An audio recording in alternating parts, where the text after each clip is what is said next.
you. How about you become a yielded vessel and God will use you? We always thinking less of ourselves than God thinks of us.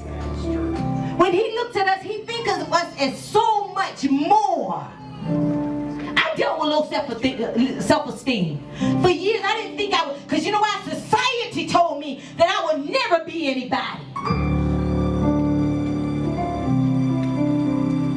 But they hadn't read the other chapter. All right. You ever read a chapter of a book, you only get about the third chapter, and you try to finish out what's going to happen, but then all of a sudden God do a switcheroo on you, and the storyline changed? That's me. See, I was supposed to be a statistic. I wasn't supposed to be up here in front of you. I was supposed to be laid up in probably somebody's ditch. My children were supposed to never be nothing because of me. But how many of you know God knows how to change your story? Yes. And all he's saying, I just need one person to change. I just need you to look at the next chapter. When people have said that you would never be nothing, that you would never amount to anything, you're reading their press. I dare you today. Because see, faith receives and it also rejects. Yes. Some things people say to you, you don't have to receive it. But because of who they are, we receive it into our spirit. I started rejecting. I don't care who you are. You can be the bishop. If you speak something into my spirit that God ain't said, I reject it. And because I reject it, it won't happen. But what's happening is we receiving what people say about us. My God.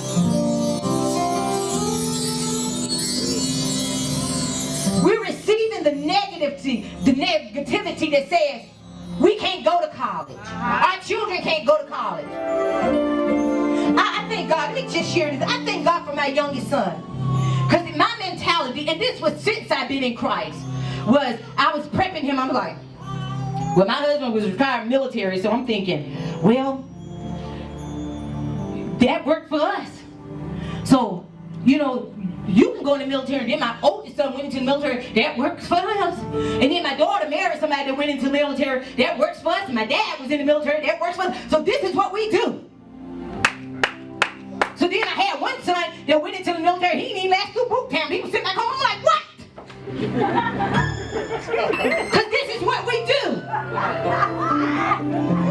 Let me just show you something. Because the military is security. That's why it's security. That's right. So, my youngest son was coming up and I'm like, oh, okay, what you gonna do after high school? Because your grades ain't looking like you getting no scholarship. And mom and daddy, they ain't banking like that. And I talked to him, I said, hey, you know, I think the Air Force would be better. I came that way, I didn't say the Navy. You know, because, you know, anything you say to your kids, they seem to want to do the opposite. So I come to him, I think the Navy, the Air Force would be good. And I said it because I know he can't swim that good.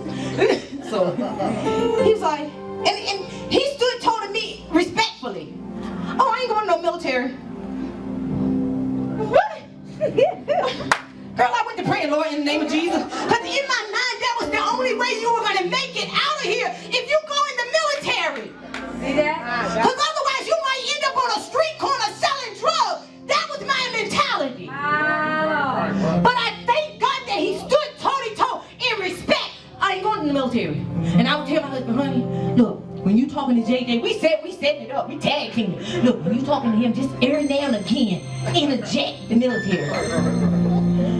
Came back and he said, leave him alone, leave him alone. Say, he don't want to go in the military because he think that's what I want him to do. I said, I don't care what he think. What I know is, we ain't got no women to send him to college.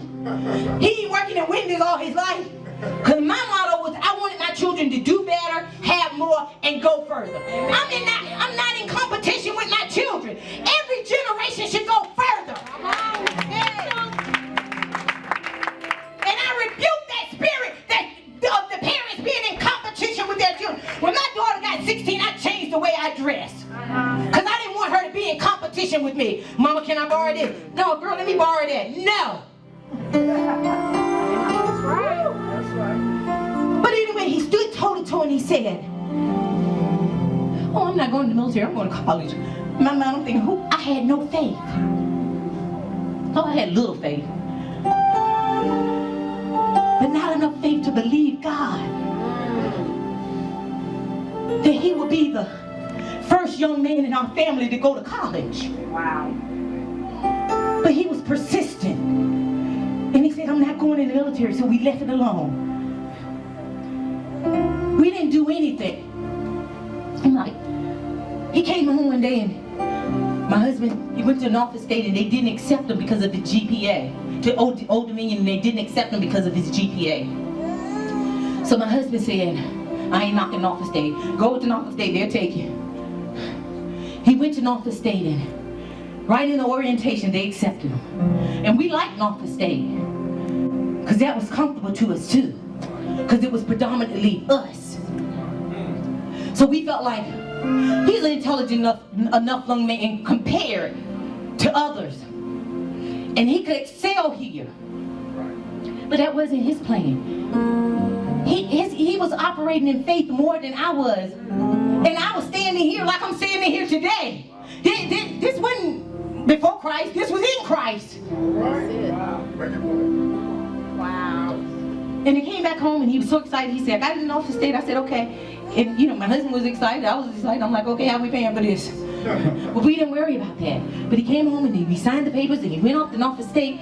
But he always knew that wasn't the end of his story. Wow. A year later, he came to us and said, I'm transferring to ODU. We like, what? We like Norfolk State. We had one of his professors there was a pastor. We went to his church to visit. He just loved my son. And, I'm thinking, oh, wow, my son can shout at him. We're always thinking ahead. What about God? What's God's plan for your life? And so he said, I'm transferring to where? ODU, they didn't accept you. He said, the strategy was, I went to Norfolk State to get my GPA up. Now my GPA is a 4.2. Now ODU has to accept me. And he told me at his graduation, he said, I went to ODU, I realized, see, it's good a little bit to have some stubbornness when the enemy tells you you can't be somebody. It's okay to be stubborn and say, I can be who God called me to be. Yes. He said, Mom, I realized I went to ODU, I wanted the diversity. But he said, I think the main thing was because they told me I couldn't go. He said, and I wanted to prove to them that I can go. And he went and he excelled at ODU.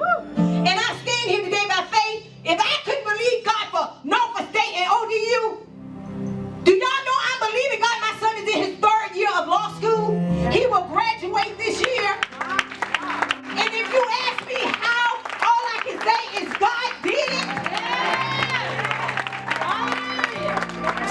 Because God will give us a determination. That when the enemy said we will not, God said, oh yes you will. If you stand in faith. If you stand on our word. We look at too much of society that tells us what we can't have. And in that law school, it's only 3 out of 200. When they post multimedia, I pick it right out. There you go. But it wasn't without a cost. Because even the obstacles that he has had to endure made me look at him a different way. Because how about we see things in our children, I'm sharing this. We see flaws in our children and we tend to be like, I don't know how they're gonna ever be in God like that. And I saw some flaws and I would pray about them. But God said,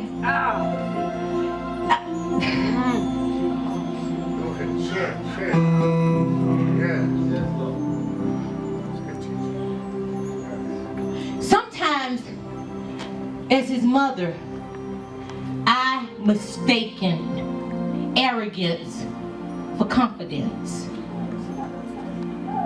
I didn't realize until last year at Apostle Renee's birthday party, her 40th birthday here, when he got up to speak, I had no idea what he was enduring in law school. I had no idea that the other people were looking at him asking, what are you doing here? How'd you get here? I didn't realize as a young black man, you know, because I'm always the one, I try to look at people differently. I try to see the good in people. I know all of that stuff still exists. I know we still go up against that. I'm not naive. But I just chose to believe that we're past all that. But how many of you know that our young black men are still up against people saying, how did you get here? You don't belong here. And I didn't realize when I misunderstood his arrogance for his confidence, it was necessary that he be that way. Otherwise, he'd been back home in a year. Because he was persistent. And because God allowed me to speak it into it, God said, I won't take it back. We got to pray a finishing anointing over our people. The anointing to finish a thing. We can't just quit every time it get hard. I've seen too many young men start off and just quit.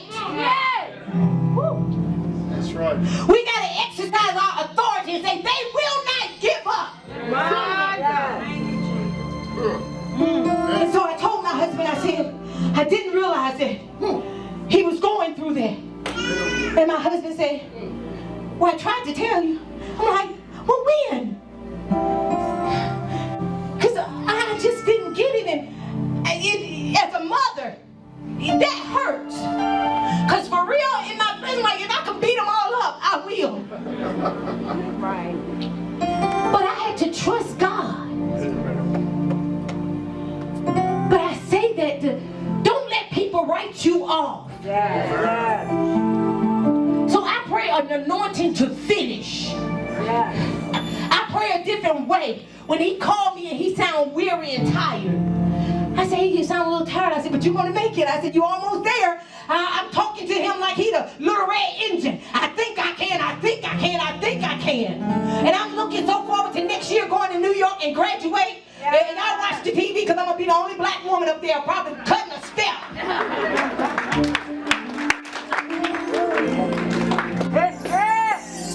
Go ahead. Because he pushed past what society said.